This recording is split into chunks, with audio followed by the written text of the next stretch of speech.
2,000 years ago, a murder was committed, and we know the victim well. But who really killed Jesus? The church has given us one answer. But is that the only explanation? I'm Pastor Marshela Salgado. I'm the Reverend Dr. Caleb J. Lyons. Join us this Lent on the Who Killed Jesus podcast as we walk through the events of Jesus' last week to discover who really killed Jesus and what that means for us today. This special 6-week podcast is brought to you by progressivechristianity.org and University Christian Church, San Diego. Hello and welcome to the Who Killed Jesus podcast, episode 1, where we'll be talking about Palm Sunday. Now, a lot of people think that they know exactly who killed Jesus, but maybe there's more to the story than we often think about. I'm Caleb Lyons, and I'm joined by Marshela Salgado.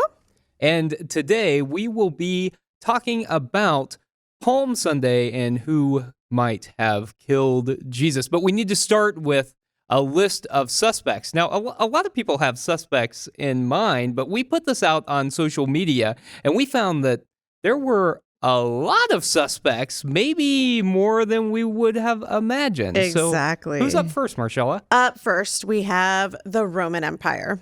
Rome killed Jesus, according to many. Yes, okay, that makes a lot of sense. And along with that, some people have said, okay, maybe the Roman Empire was involved, but really, it's Pontius Pilate. Pontius Pilate is who killed Jesus. Mm-hmm. And along with Pilate, they have the Sanhedrin. So that one, that's one I've heard before, but the Sanhedrin. The Sanhedrin, okay. Mm-hmm. I've also heard a lot of people say the Jews in general. That's pretty broad, but That's pretty broad. And I think we should say at the outset that one of the things with the rising anti-Semitism that we plan to do is to ensure that we combat that idea that it was the Jews who killed Jesus. Exactly. But we have to deal with that. Yeah. So that was one. And the Sadducees. Along with the Pharisees, there were also the Sadducees. Okay, so the temple leaders, the Sadducees, I can see why people would suggest that. Yes. I've also heard some people say the Pharisees. I mean, Jesus seemed to spend a lot of time confronting the Pharisees. Maybe they were the ones. Maybe. We also have one of my personal favorites, original sin. Original sin. Yes. Yeah. What'd you say? What? Thank you, Adam and Eve. Adam and Eve. Yes. Thank you for eating that and marring the rest of us for all of history. Okay. I've heard a lot of people say that actually it's God. God killed Jesus. This was a part of God's plan, and God needed this sacrifice. God killed Jesus. Yeah, that one kind of hurts, though. God loved us so much that God had to kill God's own son, too. Hey, you have trouble worshiping a God who is killing somebody? Yes, okay. Maybe. All right, okay, sure. This one I liked and I was surprised by, but then I wasn't after I read it. The Republican Party. The modern day Republican Party. Yes, exactly. They are maybe not slowly killing Jesus, but yeah, they're killing Jesus. I was surprised when I saw that someone on social media had posted that, but I thought, and I broadened it on our murder board and I put U.S. politics in general. Oh. And so I think that there's a lot to talk about there, but yes, the Republican Party specifically. Yeah. So I've heard a lot of people also say, you know what? It's my own personal sin that has killed Jesus. Mm-hmm. Have you ever experienced that? No, actually, no. I grew up with, not in my household. My household was very clear about who killed Jesus, but at church, I heard that a lot, my personal sin. So if you would have asked me at the young age of, 10, who killed Jesus, I'd be like, me, I did, my sin. I killed Jesus. Yes. I'm 2 years old, and it's all my wrongdoing that killed Jesus. Exactly. You evil child. Of course, my favorite was thrown out there by somebody I love, Courtney Love. Courtney Love killed Jesus. Yes. Oh, yeah. Well, she was alive back then, right? She was. Like I've said, Courtney is all around us at all times. And I am sporting my Courtney Did It t-shirt. For all you conspiracy theorists out there, Courtney Love. Courtney Love. Okay. Yes. Someone else suggested Judas, and that makes a lot of sense. It does. Judas betrayed Jesus at the Last Supper, Yeah. and so I get that. Judas is another suspect. That one makes sense.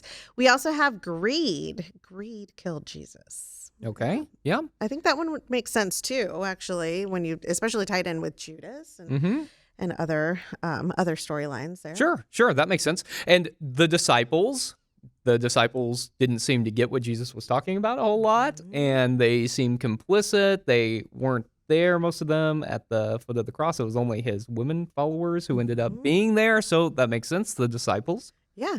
And one that actually surprised me, and I'm not sure why, because he is part of the storyline. If you've seen Jesus Christ Superstar, you hear his name. Caiaphas. Caiaphas is one, and it really stood out to me in the book that we were reading, that they called him the King of the Jews. Ah, yes. Caiaphas. Exactly. Caiaphas. Yes, Caiaphas. Yes, that makes a lot of sense.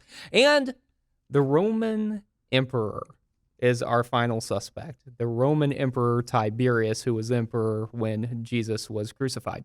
So, full disclosure, we are following this list of suspects. They will form the basis of our podcast. We're also using Marcus Borg and John Dominic Crossan's book, The Last Week, in which they walk us through the events of Holy Week, and they help us to realize that, you know, a lot of times maybe we haven't really thought so much about what that last week was like. I don't know about you, Marshela, but I kind of grew up going to church on Palm Sunday, and then maybe I might stop in for a Maundy Thursday, maybe. But a lot of times I wasn't back in church until Easter Sunday. Jesus was already back. Somewhere in between, he died. And Yeah, came he back. died somewhere in between. But we didn't actually talk about that a whole lot. It was kind of, we came in on Palm Sunday. We had this great celebration. Then we came back next week, and it was Easter. Yeah, pretty much. That was kind of how I grew up also. There, maybe the church every now and then would do something in between Monday or Sunday and Saturday. Like sometimes they would host a Passover meal so that we would learn what Passover was and what that Jewish celebration entailed. And but yeah, in between there really wasn't a lot going on. I went to my first Maundy Thursday service in college with a friend at a Lutheran church, and I had no idea what it was. I was like, I've heard of Maundy Thursday, but I don't know what this is. So, Right, yeah. Yeah. I grew up in the Christian Church Disciples of Christ, so Maundy Thursday was kind of a big thing, and we would go sometimes, and I knew there was Good Friday. I knew that, like, Jesus was crucified, but I don't think I thought much about any of the other days of the week, like Monday, Tuesday, Wednesday, Saturday. Yeah. Did you think about any of those? No. Did anything happen on Monday, Tuesday, Wednesday, Saturday? I don't know. Because I only hear of Sunday, Thursday, Friday. Yeah. And, you know, the following Sunday. So. Well, through the events of this podcast, we will learn what happened on those other days. But let's start with Palm Sunday. Okay. So, Marshela, I think whenever I grew up, I enjoyed Palm Sunday, but I don't think I really understood what it was about. So whenever I think about growing up and celebrating Palm Sunday, what I think about is it was a day that was a little bit more fun than usual. We got some palm branches and we'd wave them in the air. We would come in, we would have one of those palm crosses that people had made, and they would hand us those. But it was pretty much the service as usual. And I think I kind of thought about everybody in Jerusalem coming out, and everybody was celebrating Jesus. And that's what Palm Sunday was for me. Yeah. And it was fun, but it wasn't really that significant. How about for you? Yeah, it was a big deal Sunday. I do remember that. We also always had the little palm branches, and we'd wave them and sing some song that had Hosanna in there. I had the same understanding. I thought all of Jerusalem was out to basically declare Jesus the Messiah. You know, we're here, Hosanna in the highest, you know, blessed is he who comes in the name of the Lord. And but I didn't give it much thought beyond that. I just thought everybody loves Jesus. And then the following, like, Friday, it's like all those same people, that everybody that came out were the same everybody's that crucified him and helped crucify him, basically. So yeah, it was a big celebration, but I didn't understand what it was until I got to college and I studied a little bit more Yeah. what Palm Sunday was about and what this book touches upon. The two protests on two different sides of the city. I had no idea about the second protest. Well, actually, I didn't even see it as a protest. I just saw it as a big parade. So, yes, the one big parade. It was all Jesus, coming in on this donkey, and everybody came out. And when I was a kid in particular, I think pictured all the kids in Jerusalem, all the kids kind of bustling around, and I thought of it as this big parade, like the ancient equivalent of like a Macy's parade, where just everybody was there, and it was this huge time of celebration. And I don't think we really talked much about the context of why Jesus was in Jerusalem, what he was doing. I don't think I understood why people were out to see him, and I certainly didn't understand the role of the Roman Empire and all of it. Yeah, well, spoiler alert, it was most likely planned by Jesus. What? Yes, so it was a planned protest by Jesus.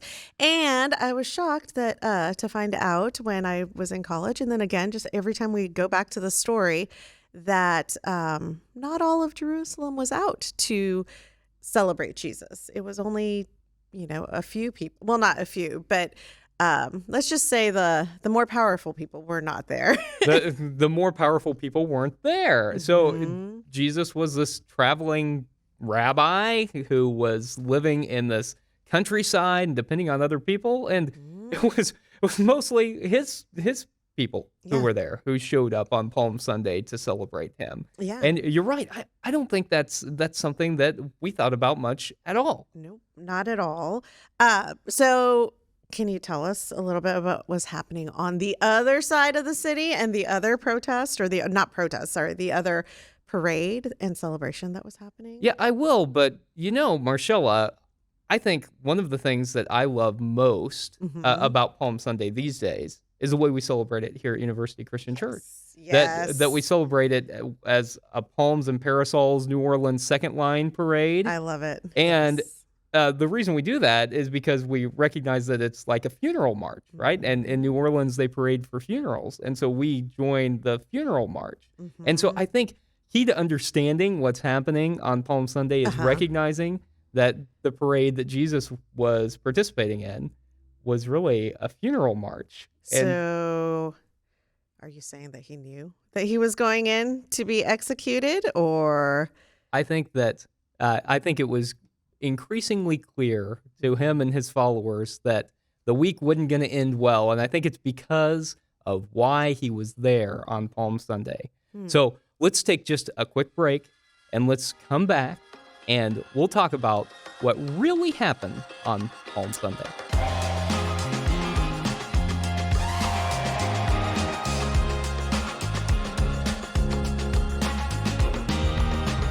The Who Killed Jesus podcast is brought to you by ProgressiveChristianity.org, a leading voice in the progressive Christian movement, this year celebrating its 30th anniversary. Be sure to check out ProgressiveChristianity.org for all your progressive Christian resource needs. This podcast is also brought to you by University Christian Church in San Diego, California, an authentic, progressive, inclusive congregation striving to proclaim God's love for all.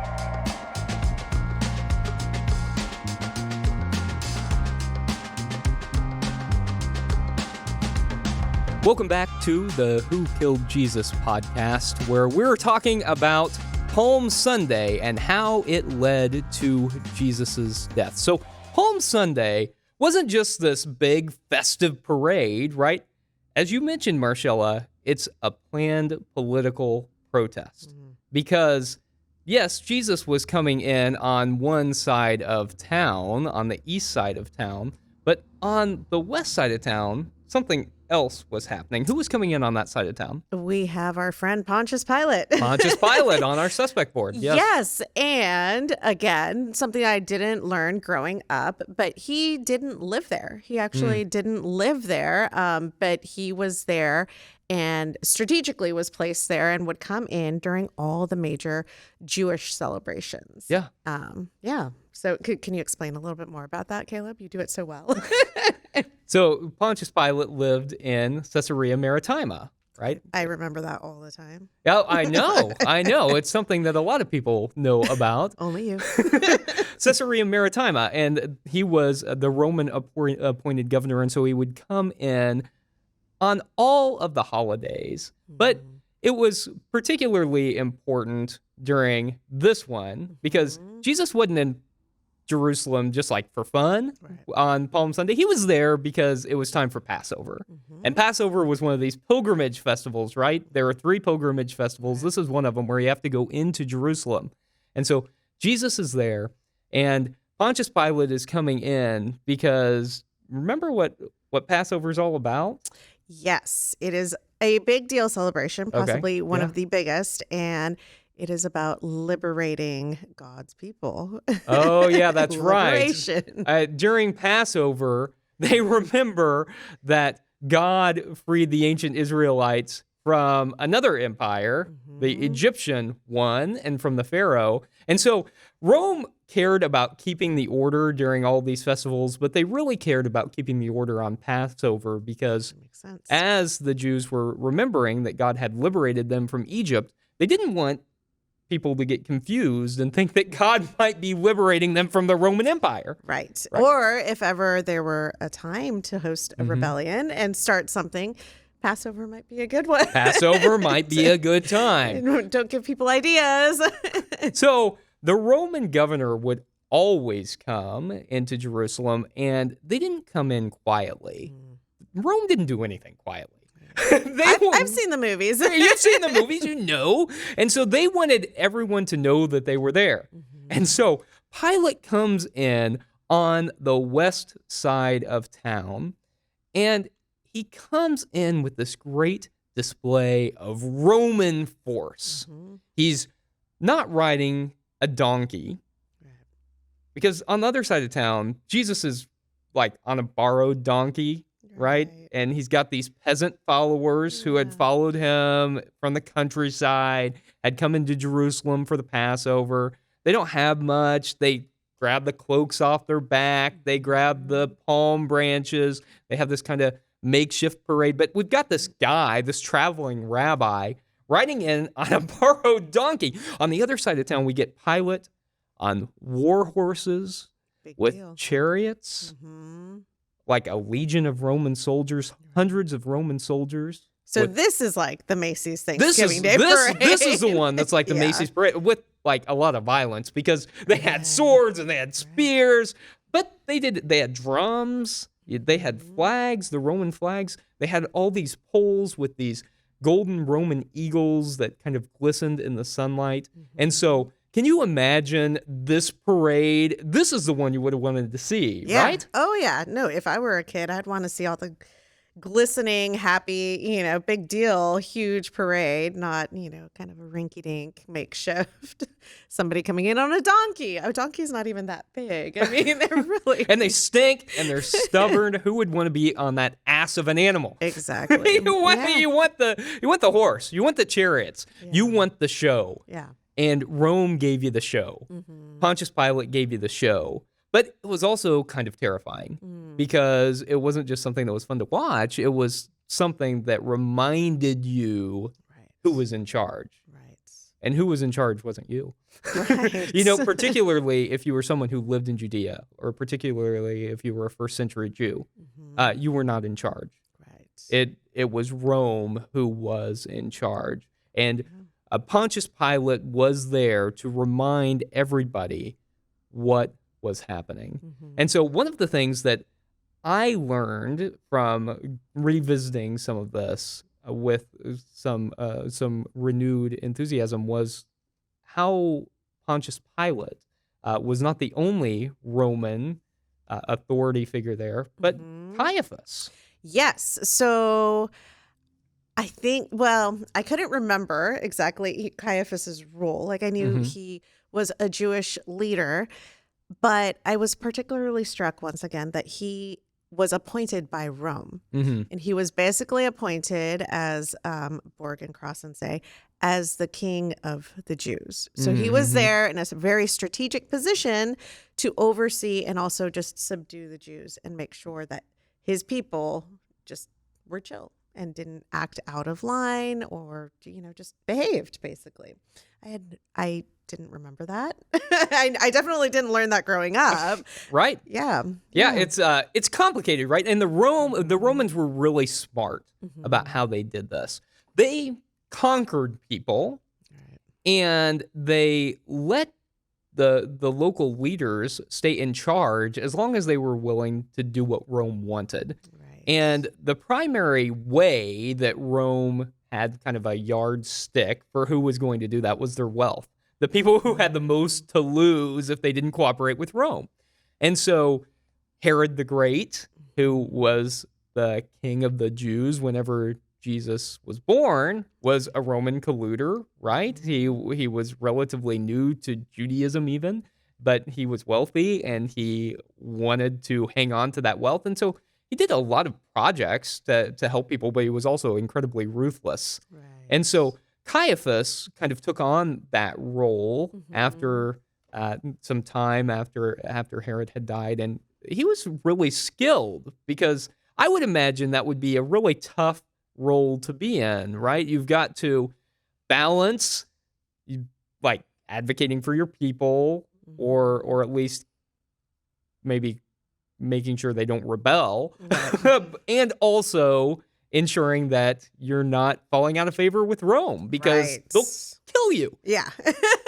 You couldn't challenge Rome at all. And I think that's one thing that, we did learn that in our history books, at least I did growing up, that Rome was a very ruthless empire. I mean, you couldn't challenge, you couldn't stand up, you couldn't do anything against Rome. And it was a very violent empire. So that would be a very hard line to toe. Yes, I imagine. I think it's one thing that's always fascinated me about Rome is that, like in church, Rome is this great empire that killed Jesus, or at least was a part of the thing that killed Jesus, right?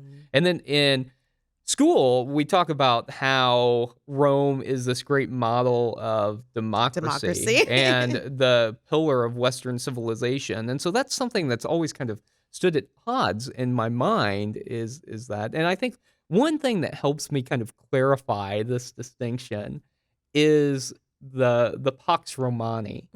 And so there's this UCC minister, Robin Myers, who says, the great Pax Romani was only Pax if you were Romani, right? The way that the Romans brought peace was by making everybody Romans. Right. And you could be at peace as long as you were willing to be loyal to Caesar, as long as you were willing to proclaim that the Roman emperor was the Son of God, because the Roman emperor had that title, Son of God. So if you were willing to say that, then you were okay. And you could continue to worship your gods as long as you added them to the great Roman pantheon. Right. And so one of the things that really drives this point home for me is that I think Rome wanted to bring peace through conquest and violence. Right.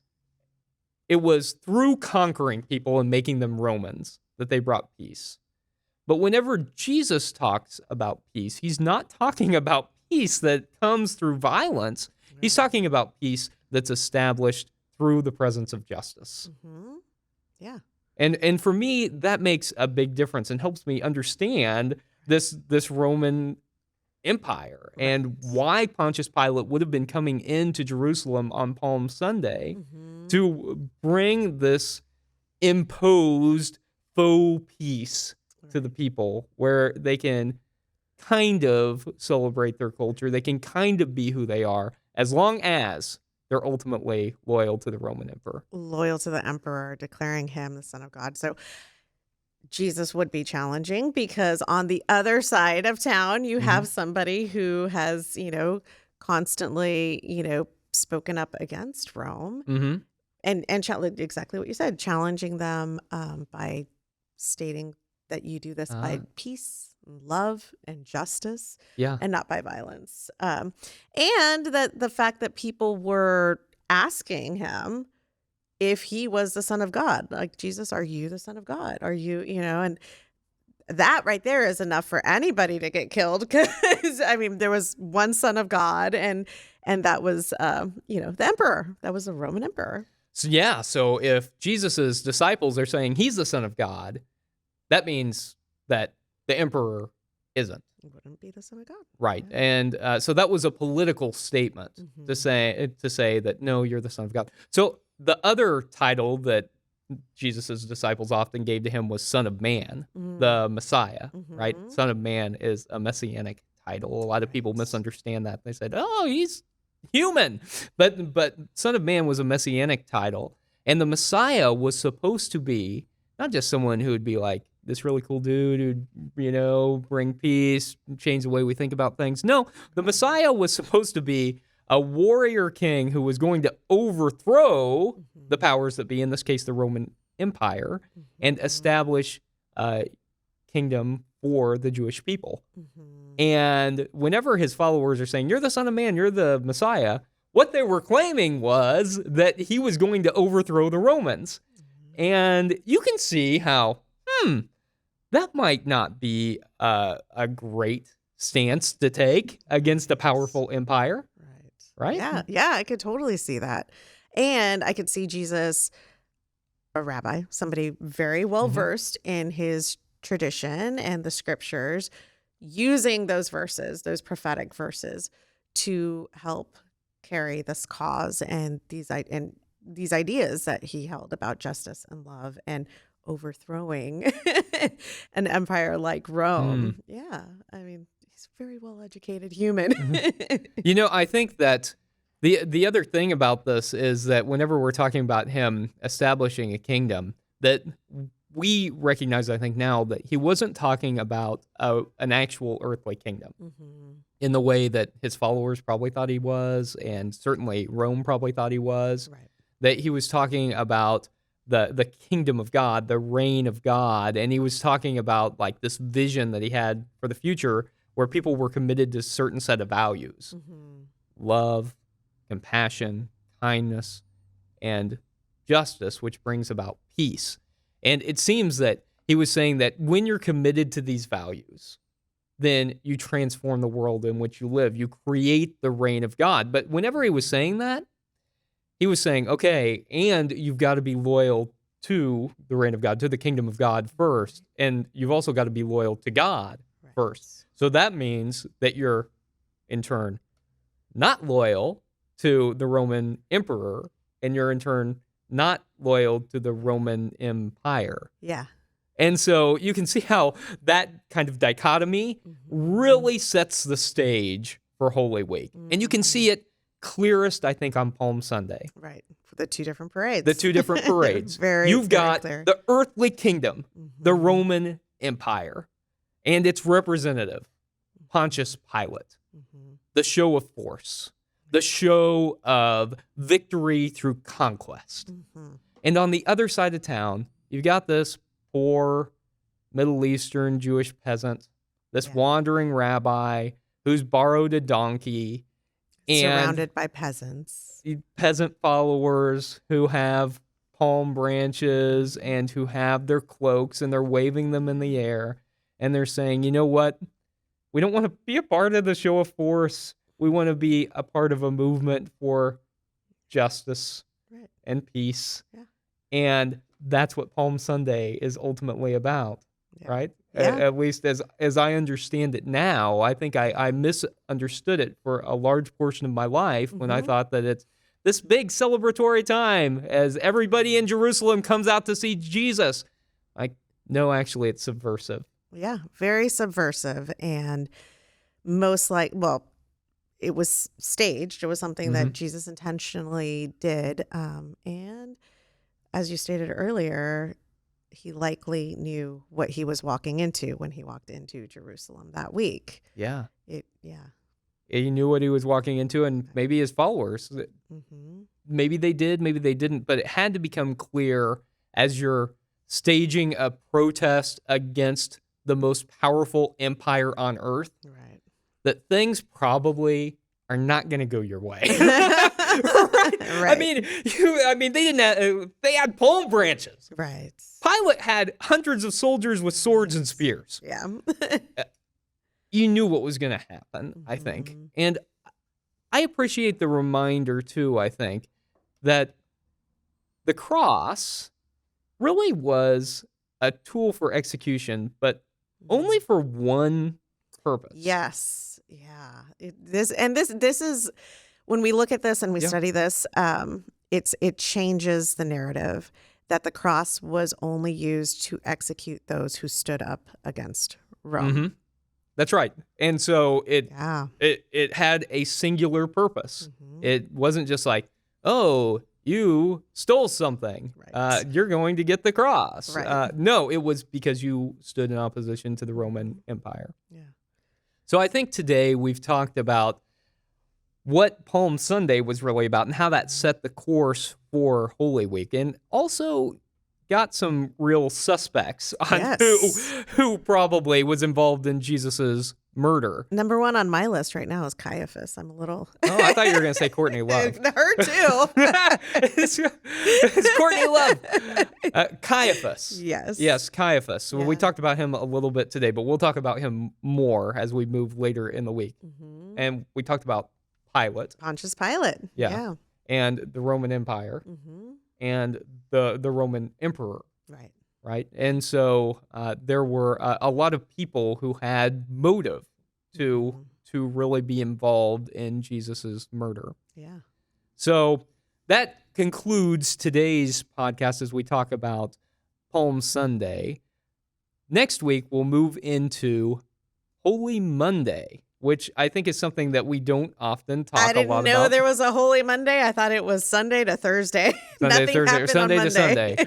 Yeah, but actually, a lot happened throughout the week. And so next time, we'll find out what happened on Monday on the Who Killed Jesus podcast.